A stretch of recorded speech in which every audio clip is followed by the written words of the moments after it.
So, gathering the roll. It's this... whoopsie. Gathering roll. It's time for this week's all the tabletop news you need to know. And let's dive into it, of course, with our first section, the CCG binder. Collectible card game binder, because I always like to talk about collectible card games, and we'll start with some Magic the Gathering. So, the big news in Magic the Gathering is, of course, that they've begun their spoiler season for Unstable. Unstable is a set that I never thought they would actually publish. It is, in fact, a joke set? That's the best way of saying it. It's a lot of strange mechanics, things that are very experimental, stuff that would not work in an actual game. So the stuff is not tournament legal whatsoever.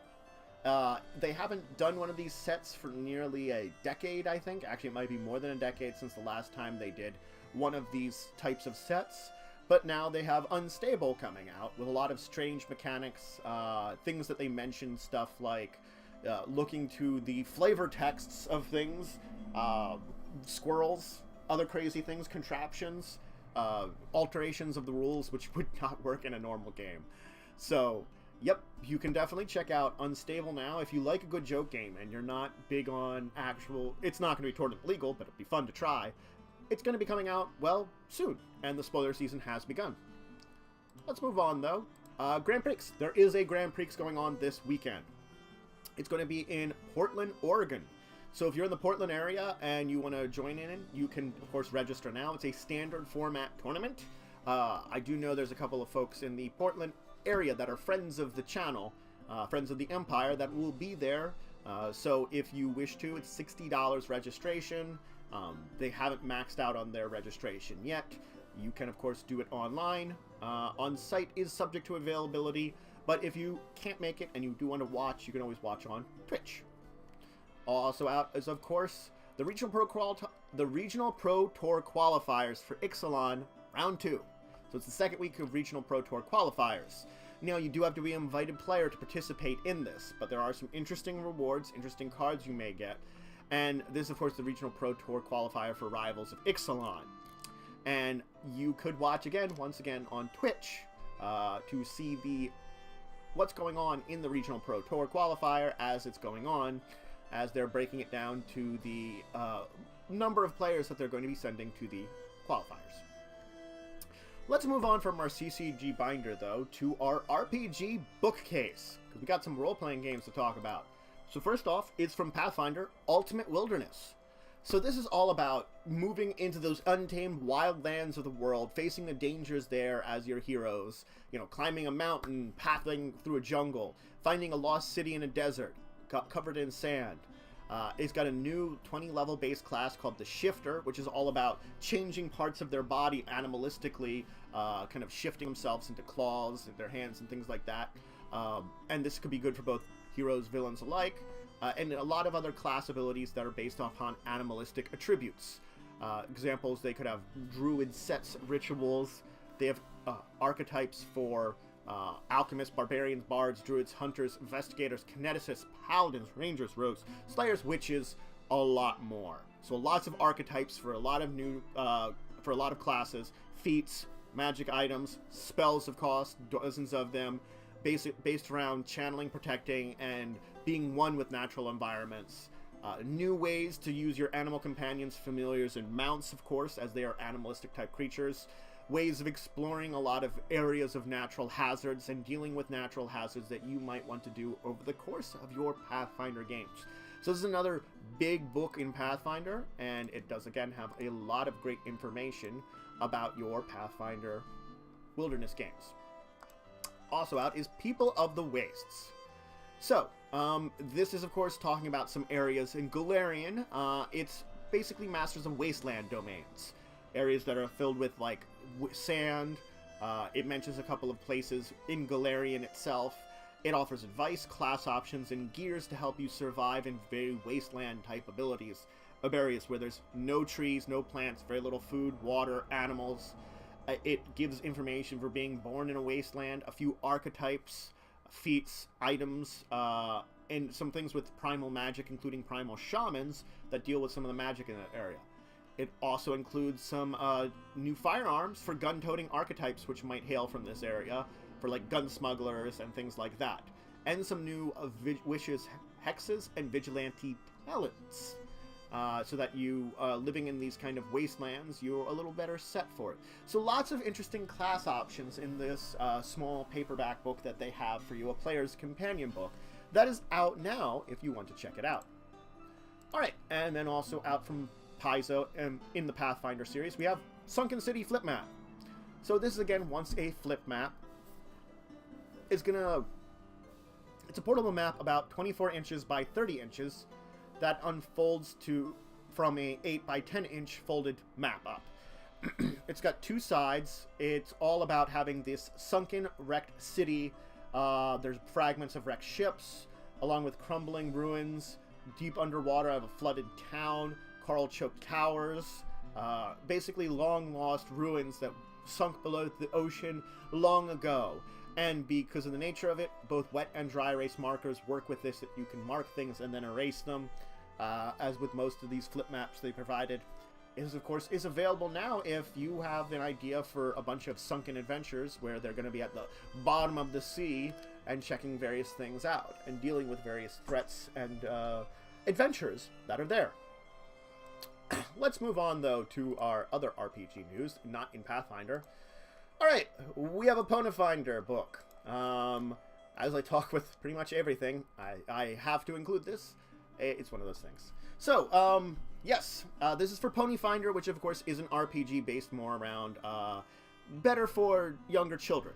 And it is usable through Pathfinder and Starfinder systems. So if you have some young children, you may want to check this out. This book here, Hidden Draft, gives a new type of creature, the Krawa, which is sort of ponies, maybe not. Plenty of new options for players, ways for GMs to make the world that they're traveling in more unique and interesting. Again, you might be interested in this in general. You also might be interested in this if you have younger children. It's got feats, racial spells, lots of things you can check out if you want to use it. And it's compatible with both Pathfinder, and they have some rules for 5th edition being compatible with that in D&D. So let's move on. We have Corvus Benelli, it's the Infinity role-playing game. So this is basically a free online quick start edition of this game. Effectively, it's based upon Infinity Miniatures game by Corvus Benelli. So the Corvus Benelli has a miniatures game. It's called Infinity. It's very popular. Maybe you're into it. Maybe you're not. But regardless, because of that popularity, Modifius is creating a role-playing game system off of it. And right now, they're providing a quick start rules for it. So it's introducing you to the 2D20 system that they're using. It's got a short adventure, free pre-generated characters, and an overview of the Infinity Universe, which again was based upon the tabletop skirmishing game that Corvus Benelli has released. It's a sci-fi themed miniatures game. So it's going to be futuristic battles with alien battle fronts in various places, from alien worlds to human worlds, and this is basically, before that skirmish game, there was some role-playing game systems to it. It's just that we're being reintroduced to the updated version of this. So, they've been playtesting it. This is the quick start version that they're introducing to all of you out there, so you can try it out now. And it is, of course, available for free, if you want to get it. So you can get this for free if you want to check it out. Check out the quick start rules, test them out, have fun yourself. Alright. English Eerie. It's a rural harbor game. A storytelling game is available now. Basically a good way of saying it's a basic RPG. So there are folktales in England, plenty of them, of dark and strange things upon the countryside, and this is bringing them to life. It is actually a solo RPG. You can get a copy of now. So that's a unique version of it. It's made for solo telling adventures. So it is taking inspiration from not only rural horror in England, but a lot of famous English storytellers that tell tales of haunted English countrysides. It's designed to be played over a series of dark evenings, flickering candlelight. You as the player, you need a journal, a pen, a 10-sided dice, and tokens in 2 colors, kind of beads, whatever, and a deck of playing cards.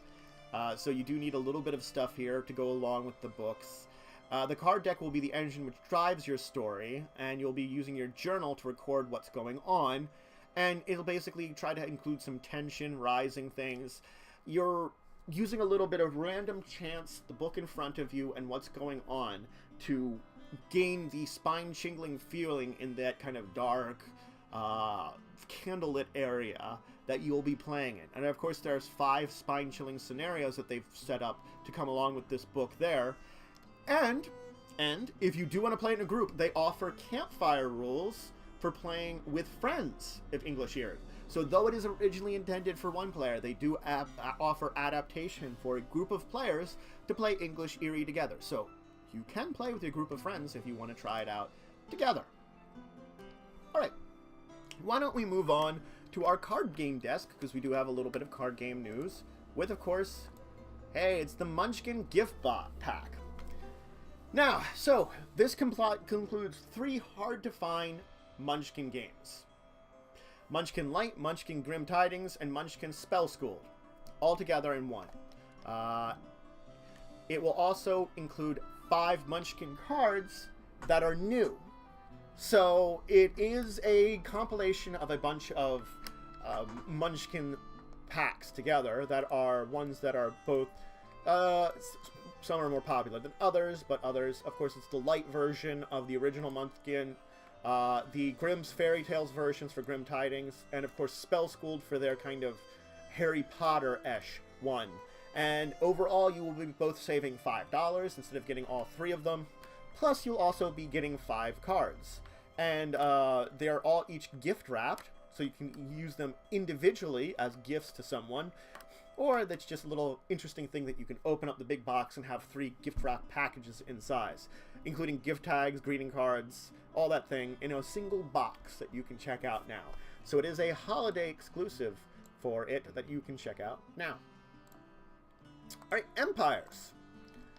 So, Empires is released. It's based around the 18th century time of conquest, where countries like Spain, Russia, France, Great Britain are exploring the world, claiming reigns. The object is to become the greatest empire in the world, and you're trying to do this in the Empires board game.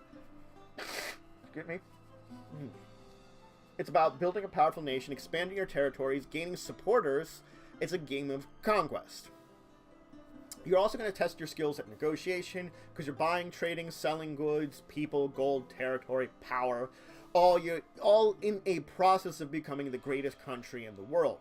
And of course, you will take on one of the roles of these various young empires, which we know of now as the nations that they are, in their fledgling activities of spreading and supporting themselves, dealing with things like revolutions, which they may deal with power, foreign trade, the other countries which might work against you.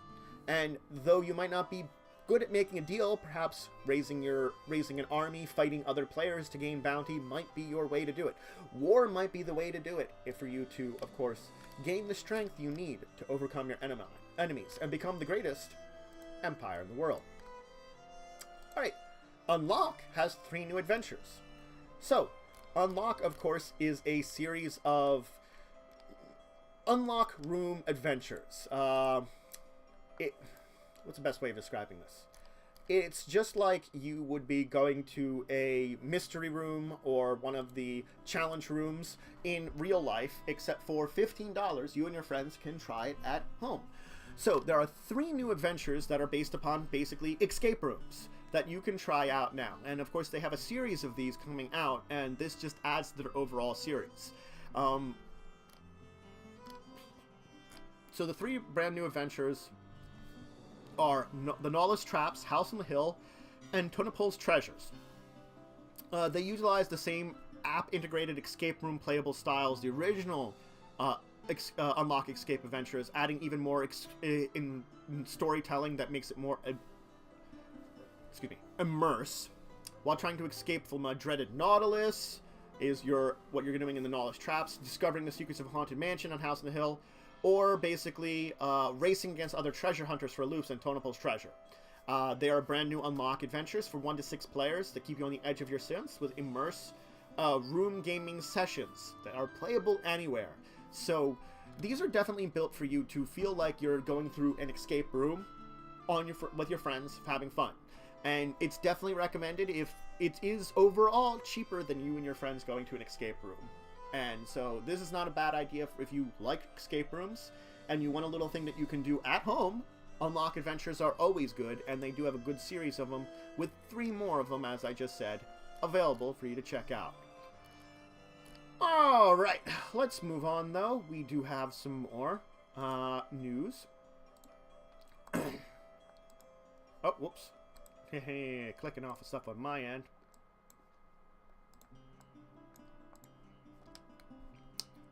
We have Tears of Amaterasu for the Legend of the Five Rings card game. So we just talked about the Legends of Rings card game coming out a month ago, and now they have their first expansion pack for it.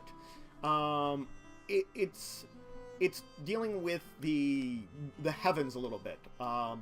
That internal external conflicts of the clans are binding them with threats time to strike. It's the tale of the Emerald Empire with this. It features 3 copies of 20 new cards and expands themes and mechanics found in the original one, including new themes that are being explored in the Imperial Cycle, which is something to come. There are signs of dangers from the Shadowlands and other things like goblin sneaks you'll get. You can introduces things for defending walls, information to help you keep yourself safe, new weapons, dealing with Imperial invasions, monsters, hordes, things like that as you're building your own group. Hi, Worm. Welcome to the show. So this is indeed available now. If you liked checking out Legend of the Five Rings and you want to see this, you can take it. No, we want to do that one. Okay, cool. We have Star Wars, the card game, Desperate Circumstances. So droids have been denied privileges and rights without hesitation to the organic beings of the galaxy. They've suffered in service, pushed into indecency, and this is kind of introducing a tide against that sort of thing. The cause of the droids to rise up, and you can stand on the side of them. So the force packs from the Alliance cycle form a pattern, bringing different factions together. And they're taking a look at various factions with this, and introducing faction of droids. So now you can get, of course, some more things with like cards like Droid Uprising and others that are basically based around Droid Uprising, to make it simple. So if you like the Star Wars card game and you are friends of the droids, this might be a pack that you want to get and check out. Alright, now we do have one on the board game pile, of course, today. Let's talk about Mansion of Madness, the Streets of Arkham expansion.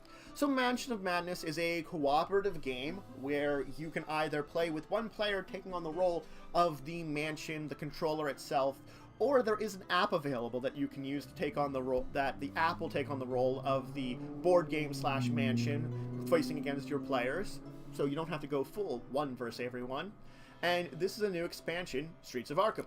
It's taking you and your people from the city of Arkham and sending them to some of the streets to investigate the various horrors outside of the mansion that might be going on within Arkham, that are dealing with the problems you're having within the mansion itself.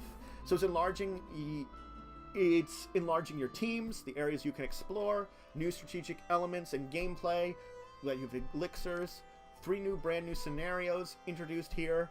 You'll explore Arkham's underbelly, all while trying to deal with those same threats you were dealing within Mansions of Madness, but now on the streets of Arkham outside of it. The various dangers as you're trying to protect the city and continue to prevent the world from being destroyed, as you're doing in every Arkham horror and its resident games.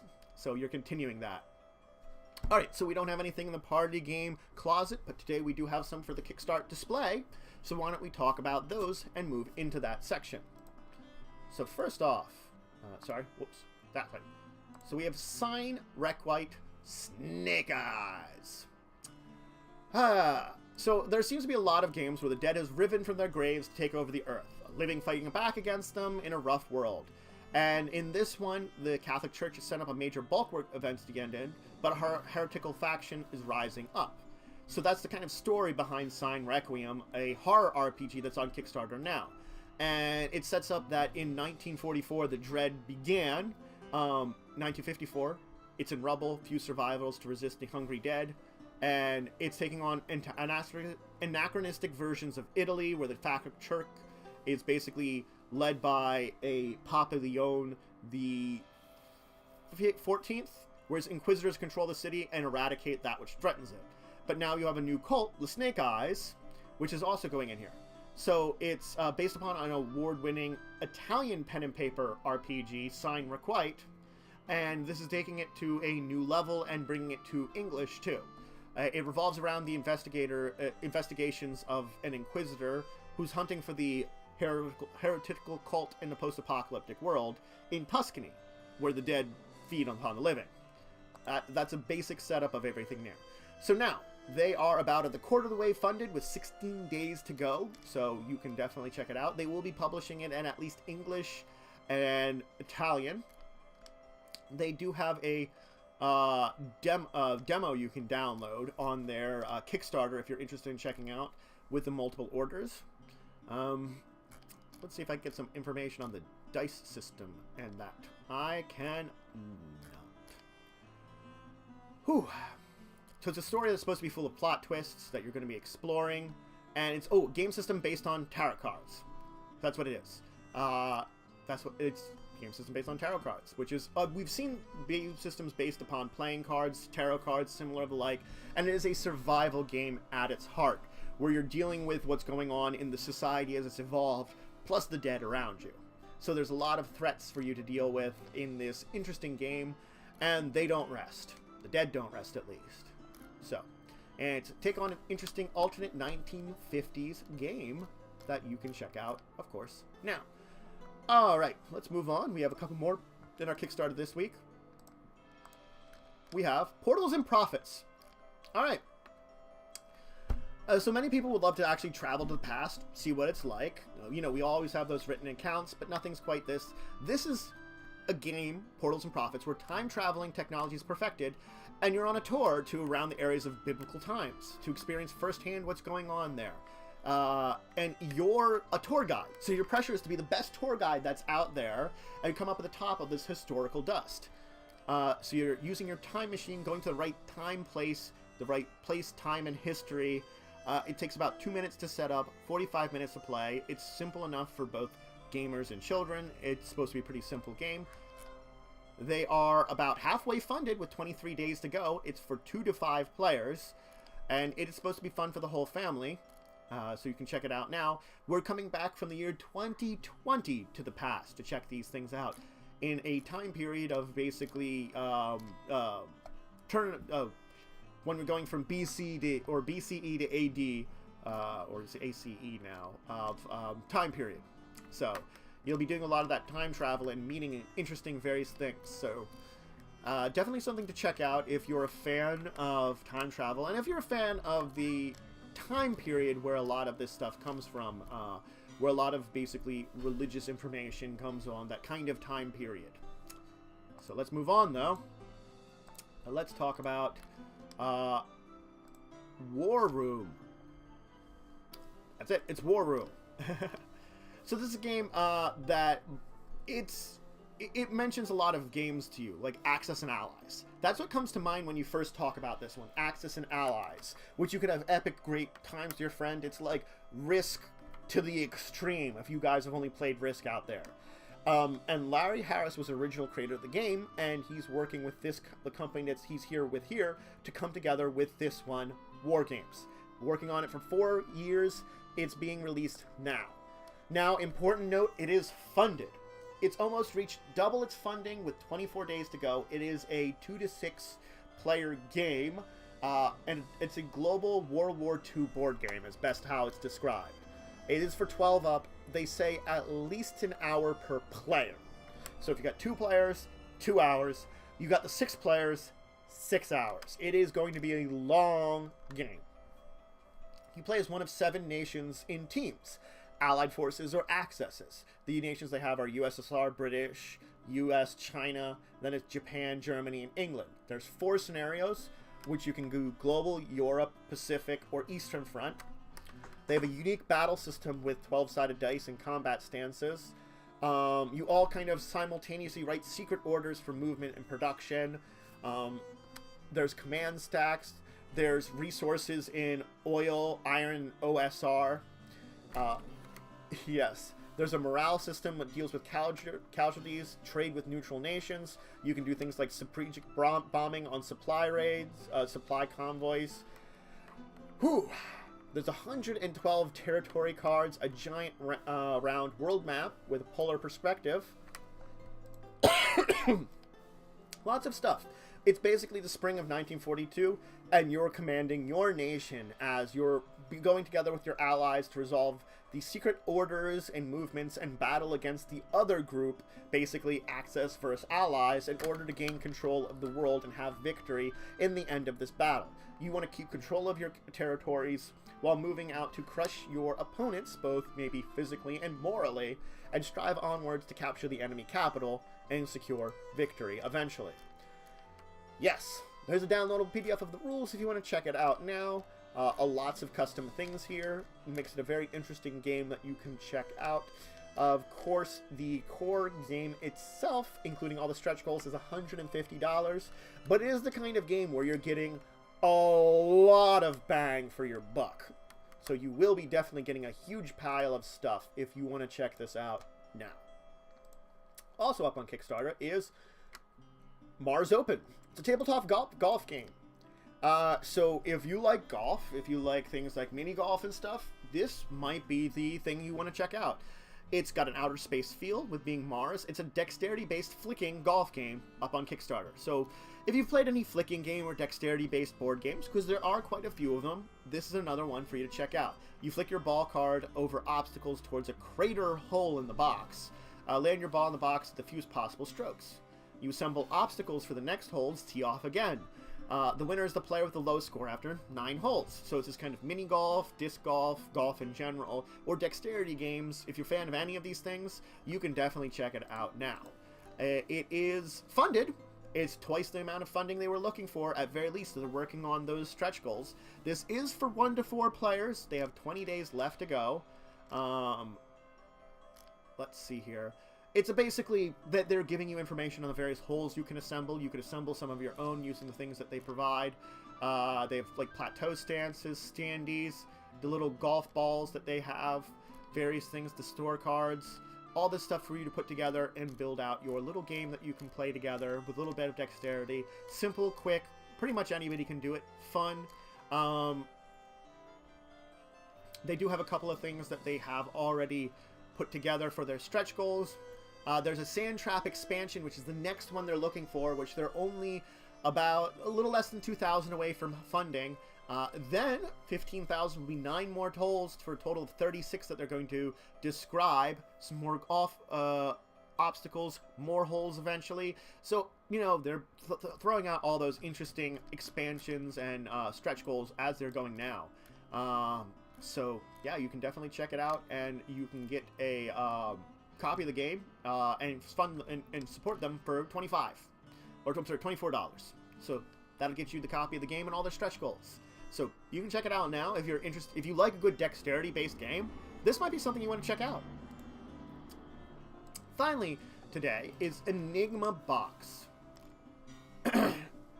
Calling Enigma Box a game is kind of short-selling. It's basically puzzles, challenge, connecting dots, and broader narrative. It's a little bit of tabletop, a little bit of augmented reality. It uses technology like 3D printing and VR. It uses things like pen and paper. It's a lot of stuff all together. It's basically the biggest adventure of all time in your room, right in front of you. It's basically made to offer you challenges experience based on historical events. Each of these events is full of enigmas and mysteries that will test your wits. The challenges for you as an adventurer, gamer, mystery seeker, puzzle solver, or if you're just curious mind that want to immerse yourself in this kind of collection of enigmas that they're putting together, this might be the way for you. They're using advanced technology. You will travel to incredible locations around the world without leaving your room. And you can either play on your own, supported by your friends, or with anyone else you can see that would be fit to join you in this challenge. The experience will not leave you unsatisfied, is what they guarantee, which is to say that they are guaranteeing you'll have fun time. And it's designed and supported by world-class experts in fields of technology, history, and entertainment. Whew, that's a big one. So they've funded themselves. They've funded themselves by twice. So they've doubled their goal of 50,000 with 21 days to go. So they're working on, of course, stretch goals. They will be putting out in English, French, and Spanish right now. They reached their funding goal in 3 days. So, I mean, that's one of those things. This kind of thing was popular. It's supposed to be more than 6,000 minutes of challenging enigmas and interactive adventures all together in one thing. More than that. It's going to use a lot of that technology all together. It is, of course, you get certain things for certain levels. The simplest would be, of course, just the riddle book and documents for about $20. You can get that for that base, and you get a lot more as you go up in their levels, including things like virtual reality and augmented reality objects, special figures, documents, mobile apps, and more. So it really jumps up there in all the different things you get as you go up in there. It is a big guarantee, yeah. We'll see if they actually are true on that one. So they have a huge thing of stuff that they're sort of throwing out there that they are guaranteeing you're going to have. You're going to have adventures solving enigmas, is the basis of it. That's the thing. This is what they plan on doing it, with all the riddles, enigmas, information they have, and all the things they throw together in their little box for you to check out. It's a lot of it. But, of course, you know, it's made for that, and for you to enjoy it all with their various things. So, as I said, they are definitely on their their stretch goals now. They are funded. They got some time to go. So if this kind of thing interests you, this might be something to check out. It might be a fun one for you to enjoy and have some fun with. So it's on Kickstarter now. But that's it for our news for this week. Thank you all for joining for the news segment of our little stream today. Of course, I will be back next week for more Gathering the Roll as we continue to let you know about the tabletop news. If you have any questions about anything, you can, of course, just leave them to me in chat right now. You could always leave them in the description of the comments as this comes out later today on my YouTube channel. You can email me at discussingtabletop@yahoo.com for questions that are more related to if we're talking about these on Discussing Tabletop this weekend, 1 p.m. Eastern Standard Time. You can also just, tweet out to anybody from the host of Discussing Tabletop for those type of questions. And this is questions based upon just the simple discussion forum. Whatever you want to do, we'll take them. But hope you have a good day with that one.